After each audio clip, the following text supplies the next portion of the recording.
धर्मवीर संभाजी महाराज यांच्याबद्दल निषेधार्ह वक्तव्य जे कमाल खाननी केलं आहे त्याचा मी प्रथमतः निषेध करतो. आणि कमाल खाननी जे काही आज वक्तव्य केलं आहे, जे लिखाण केलं आहे, ते कुठेतरी एक जेम्स लेम सारखा एक कुठेतरी हा एक जिहादी विचाराचा मनुष्य होता. आणि तशाच प्रकारचं आता तो खान म्हणल्यानंतर त्याच्याकडून वेगळी अपेक्षा आपण करणं काय म्हणजे अपेक्षा करणं चुकीचं आहे.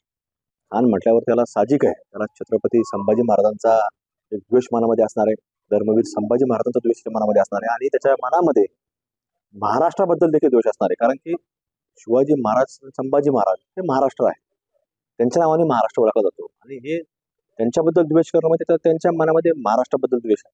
तर त्या व्यक्तीला ज्या वेळेला यदा कदाचित त्याचा म्हणजे तो कुठं दिसल, म्हणजे अहिल्यानगर जिल्ह्यामध्ये आला किंवा कुठेही त्या दिसल तो, म्हणजे यदा कदाचित आम्हाला मुंबईमध्ये जर कुठं आम्ही गेल्यानंतर तो कुठल्या कार्यक्रमात येणार असेल, तर ज्या बोटाने त्याने लिहिलं असेल तर त्याला छत्रपती शिवाजी महाराजांनी शाहिस्ते खानाबद्दल काय केलेलं होतं हे काही वेगळं सांगण्याची गरज नाही.